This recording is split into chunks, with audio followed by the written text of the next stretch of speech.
In this video, I'm going to compare 3 of the best cable actuated disc brakes out there on the market. The Paul Klampers, the Win R1 brakes, which often get rebranded as Yokozunas or Crest Palm Olive brakes, and the newest one to the market, the GROWTAC Equals. How do they compare? Which is the best choice for you? Find out in this video. Okay, so for this comparison, I do have to set a couple of parameters here. Most of my riding was done on road and gravel, so no extreme mountain bike. Another thing to note about cable disc brakes, there's a lot of variability in feel and braking power in my experience, depending on what kind of brake lever you're using, as well as what kind of housing you're using. Almost every cable disc brake I've tried brakes completely different if you're using it on a drop bar lever versus a flat bar mountain bike lever. They tend to feel stronger with flat bar levers.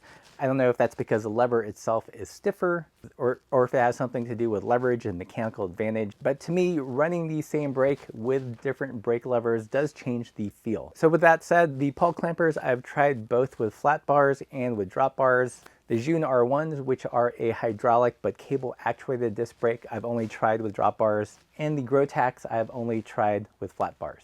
With the Pauls, I've used both compressionless and regular brake housing. With the Yokozunas, I've used different types of compressionless.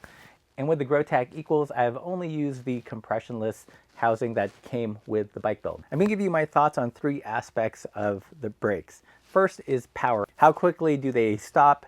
How much perceived effort do I have to put in to lock up the rear wheel? Second aspect is modulation. How much can you feather the brake and fine-tune the braking performance? And the third is just miscellaneous. What weird things have I encountered using these brakes? And one last thing, all 3 of these brakes are really, really good. If you have one of these, it's more of like a lateral move than a huge upgrade, in my opinion. You could do it for funsies or just to mix things up, but if you have one of these brakes, you're pretty much set. Okay, so let's talk power. How easy was it to lock up the rear wheel with all these brakes? Again, I'm using that as my proxy. With both the Klampers and the Yokozunas, I'm going to call them Yokozunas, I was able to bring my bike to a skidding stop pretty easily from the hoods of the brake levers. Same thing with the GROWTACs, really easy one-finger operation, and it would bring the bike to a halt.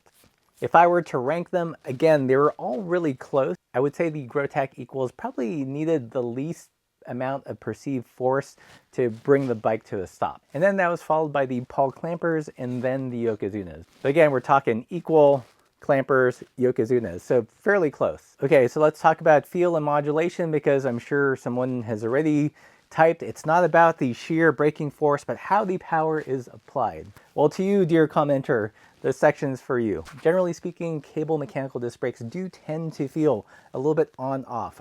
You can't really feather them as well. So it's probably no surprise that in this instance, the Yokozunas really rose up to the top. Having a closed hydraulic system, but actuated by a cable disc brake, it had the best modulated feel out of all 3 brakes.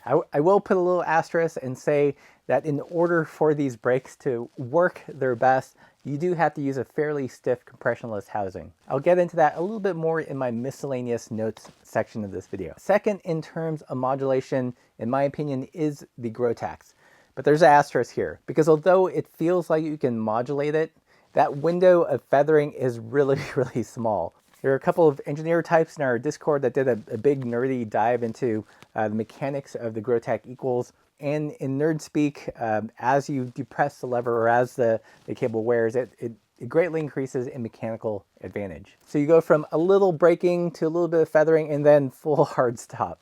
Third on the list, modulation for me would be the Paul Klampers. If I were to give you a kind of diagram, the Yokozunas would be here, the GROWTACs would be here, and then the Klampers would be about here. You can definitely still feather with the Klampers, but relative to the Yokozunas, it does feel a little bit more on-off. Next thing I want to talk about is durability. Super important if you're a bike commuter or if you're going on a really remote bike trip.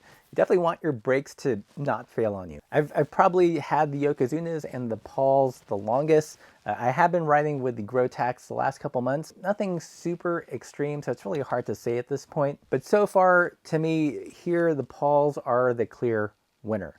They're big, they're stiff, there's very few parts. You can disassemble them and reassemble them. Paul has a video on their channel. From a maintenance perspective and a rebuildability perspective, I think they're the clear winner here. The Yokozunas slash Win R1s are pretty interesting because they have a closed hydraulic system, and technically you're not supposed to be able to service it. It does have ports, but that's meant for assembly and not so much servicing. Although in our Discord, we did have a member who was able to successfully bleed their Win R1s at home. And he said it worked great, wasn't too much of a hassle. I did have one experience in the winter where I had a sudden loss of braking power in my rear brake with the Yokozunas. I don't know if the piston got frozen in place or what was going on. It did eventually resolve itself, but I never had that problem with the Pauls. The GROWTAC Equals are a bit of a wild card. They are the newest brake on the block.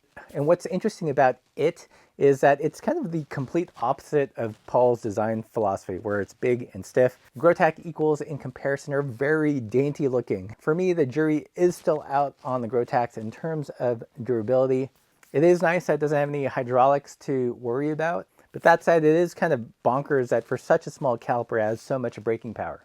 And so we'll see in the future, but right now, in terms of durability, I think Pauls are up here, GROWTACs are somewhere over here, and the Win R1s, in my experience, are somewhere down here. Let's talk about the miscellaneous notes bits. In terms of the Pauls, the pad adjustment is pretty easy. There are these big knobs that are hard to miss. Yes, they can be a little bit on the stiff side, but you can also use an Allen key to turn them. One kind of downside is because of their chunky design and the placement of the lever arm, it might not work with all frames. So for example, on my Bear Claw, I think it was designed around a hydraulic road caliper, so I had to bypass all the internal routing to make it work. Another thing about the Paul clampers, they actually don't necessarily recommend using compressionless housing because sometimes the inner liner will fight the caliper spring. With that in mind, I've used regular brake housing with the Pauls without a problem. Contrast that to the Win R1s or Yokozunas, you absolutely need to use compressionless housing, in my experience, for best result. Otherwise, the rear will feel kind of vague and mushy. That is one nice thing about buying it when it's packaged as the Yokozunas, because it ships with some super stiff housing. Downside is that it makes it kind of tricky if you're working with a frame with internal routing to kind of snake it through there. Talk about the GROWTAC Equals. I didn't install them on this bike, so I don't know how fiddly it is, but in terms of adjusting the pads, there is one quirky thing. Adjusting the outside pad requires removing this small little rubber stopper to put your Allen key in there. I assume that's to keep water ingress out, but that's a part that you're definitely going to lose. That's what I mean about this brake being kind of quirky and dainty. There are small bits like that. There's also a big caution sign because apparently if you have too much pad wear and you take up too much cable slack, it puts it in the danger zone where there's just too much mechanical advantage. So something to be aware of. All right, so which brake is the best? Which one is for you? Again, I want to state, if you have any of these brakes, you're pretty close to the best mechanical disc brakes out there, and it's going to be more of a lateral move depending on what variables or properties you want to prioritize.